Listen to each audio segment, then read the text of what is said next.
Welcome back to Gossip Media for the latest in pop culture, fashion, music, celebrity gossip, entertainment news, and business highlights. Let's get to today's stories.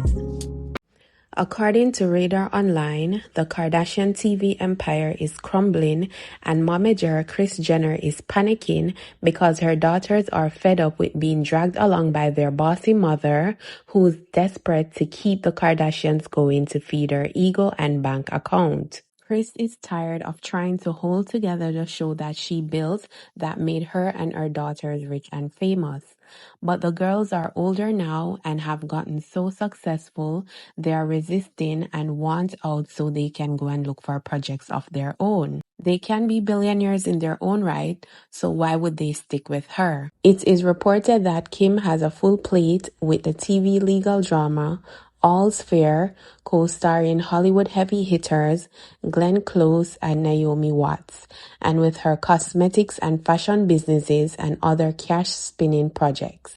Kylie is going back and forth with her mom over marriage plans with Timothée Chalamet, whose handlers want him to steer clear of the family's TV show for the sake of his red-hot career. Kourtney, the wife of Travis Barker, is fed up with having her ex Scott Disick on the show and watching him flirt with her sister Khloe, and Kylie and Kendall are buzzing about doing their own reality spin-off. Thanks to Keeping Up with the Kardashians, which ran from October 2007 to June 2021, following the leaked sex tape of Kim and Ray J and the Kardashians, which premiered in April 2022, the family is worth a whopping $3 billion.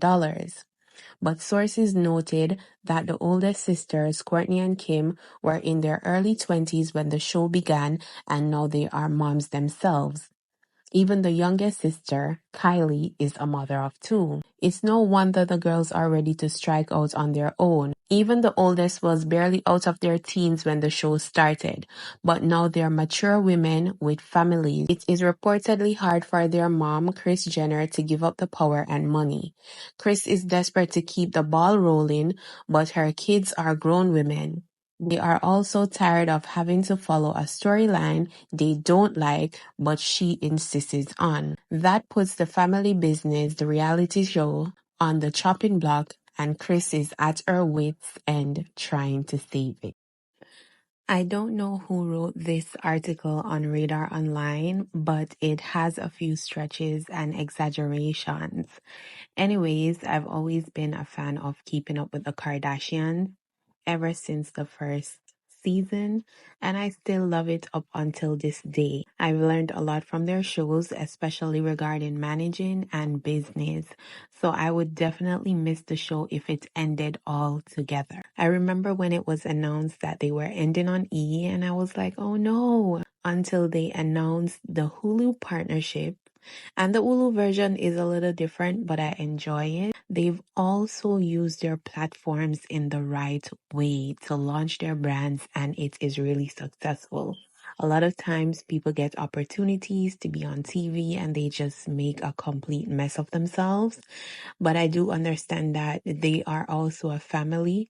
So how they come off is way different than when you are put together with random people on a reality show. But years from now, when other generations are discussing them, they will be so impressed to know that a family, a matriarchy like this existed.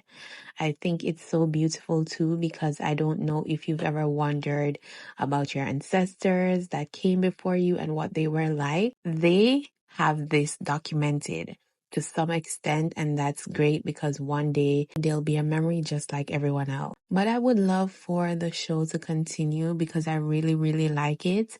I mean, I feel like we've grown with them through every season of their life until they're having kids, and it's just amazing to see. And one of the most heartbreaking seasons for me was when Bruce Jenner transitioned, and just seeing Kris in pain, that made me cry because I could only imagine how broken she felt, but she held it together and came out on the other side.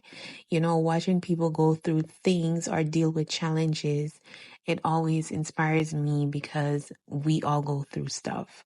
But let us know what you think in a comment section, guys. Anyways, moving on. Rapper Soulja Boy has been ordered to pay $4.25 million to a woman who accused him of sexual battery and abuse.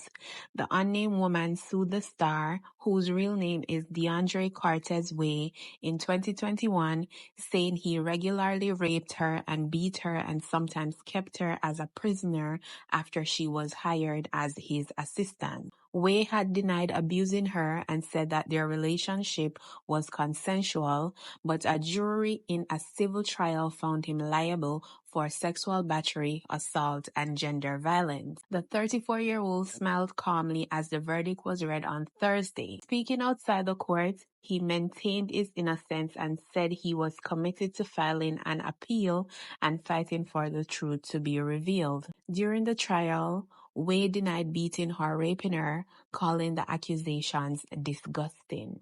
But after 2 days of deliberations, the jury awarded the accuser $4 million in compensatory damages and a further $250,000 in punitive damages. I feel like I got justice, she told Rolling Stone after the verdict. Obviously, it's not going to return everything I lost.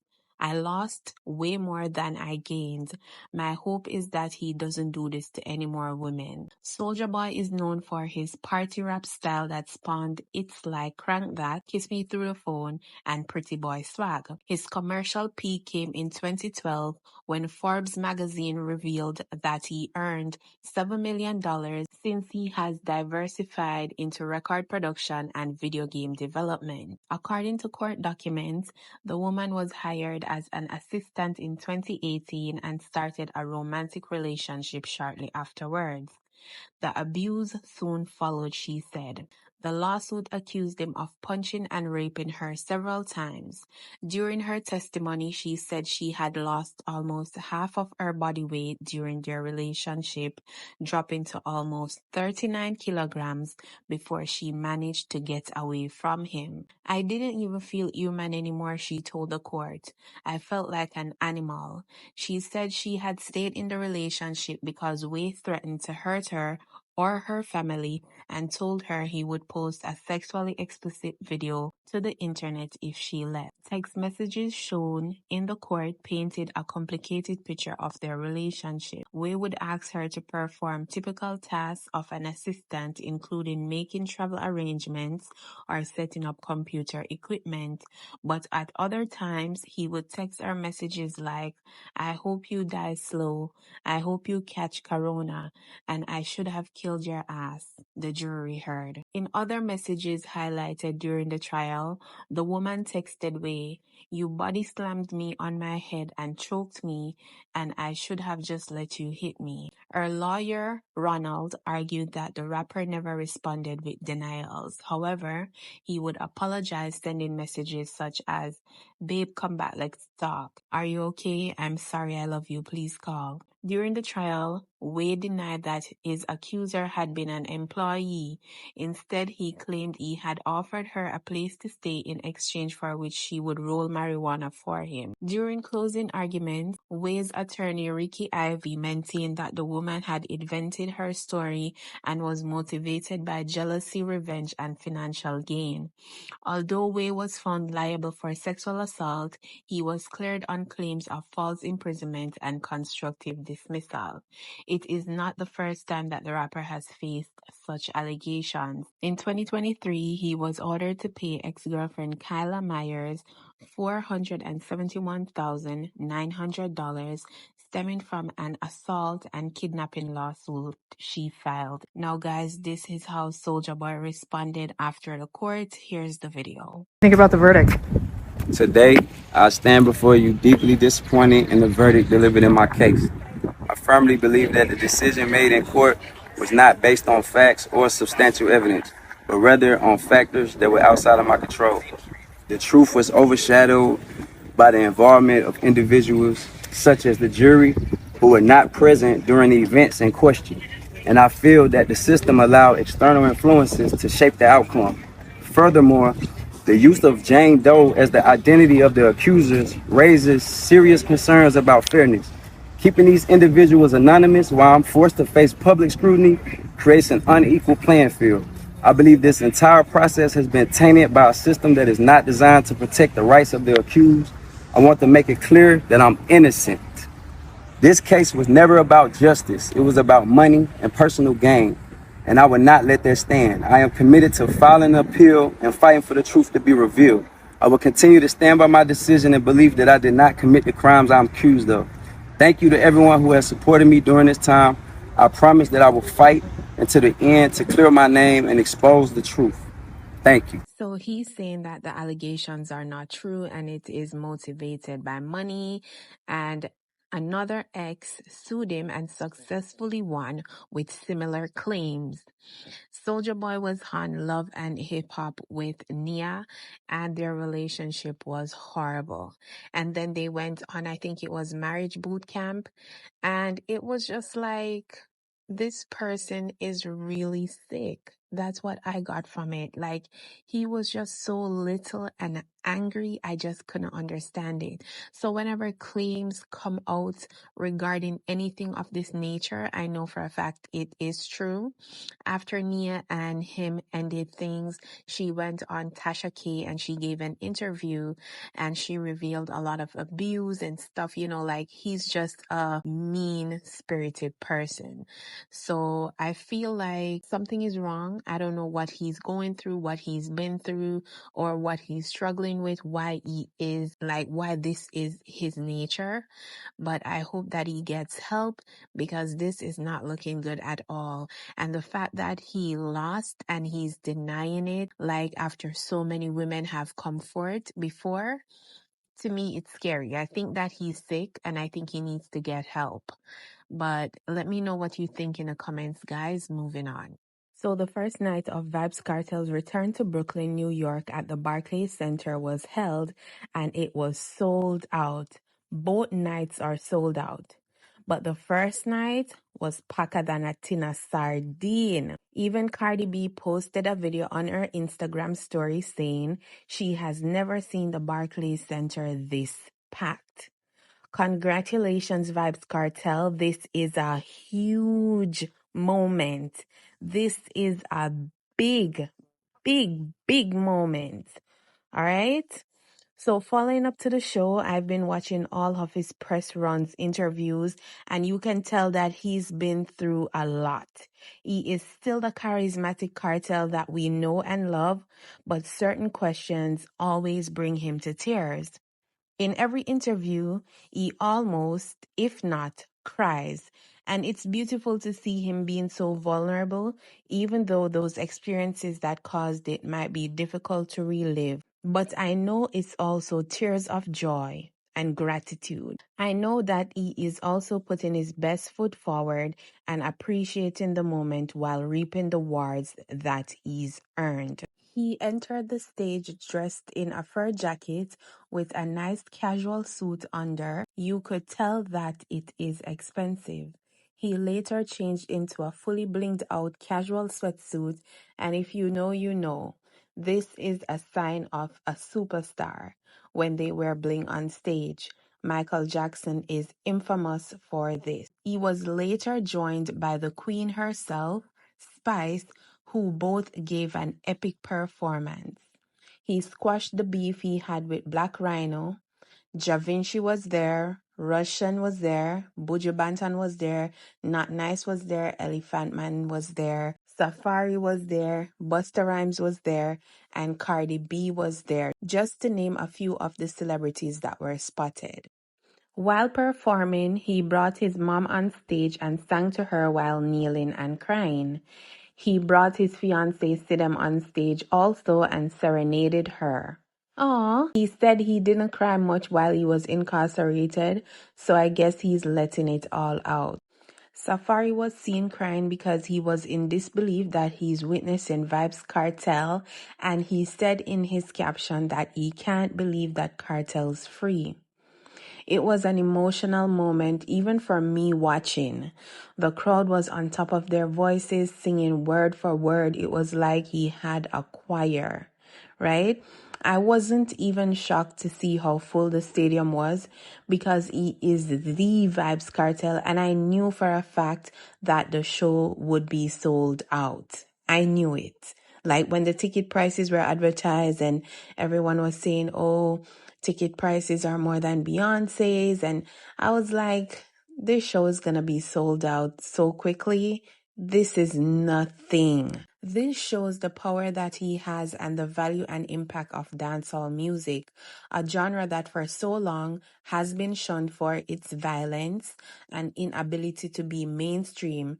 But this moment will change all of that, I promise. This moment will do so much not only for the Jamaican culture, but the other artists to come, because we know that Kartel is good at setting trends. He is the most influential, all right?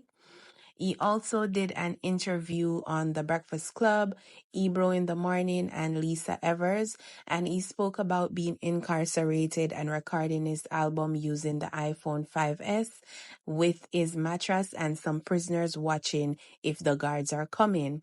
And if that's not iconic, I don't know what is. His story reminds me of Nelson Mandela after he came home from prison, and Joseph who went from the pit to the palace. He also explained when asked what makes a person the king of the dancehall, and he said it's your dominance, your influence, the larger-than-life presence. He said it's not really about selling records because he hasn't sold records like Sean Paul, but if they were both walking on the street in Kingston, he would get more recognition than Sean Paul. And I agree, that's true. He gave Sean Paul his props too, because Sean Paul, I doubt any Jamaican artist has outsell Sean Paul since, right? He also said, kings come, kings go, presidents come, presidents go. Nothing is forever but salvation. And again, I agree 100%. He spoke about the fact that he never lost faith while incarcerated, which is evident because if he did, he wouldn't have tried everything he could to get his freedom. He said he made a covenant with God that if he gets freedom, he will never stop calling his name or being positive and doing all the things that he's doing right now. He spoke about bleaching his skin in the past and that he will never ever do it again, but said that it was the lack of self-love and his brain telling him that it was to show off his tattoos more and that he looked better light-skinned. He met Lisa Evers for the very first time since being released from prison, and she was the lady who started broadcasting his story years ago before he was released, when other medias would not highlight what he was going through.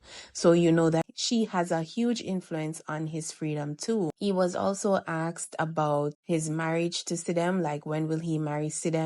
And he said this year for sure, and says no woman on earth can take her out of his life. She's like his good luck charm. But I mean, guys, overall, I feel so happy and I feel so proud. Did you guys attend the show? Let us know, what do you guys think? Please remember to comment, like, share, and subscribe. Bye! 2, 3.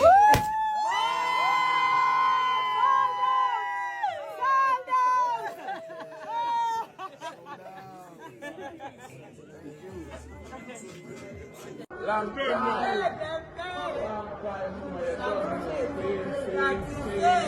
Yo, I want them about image, man. To tell you now.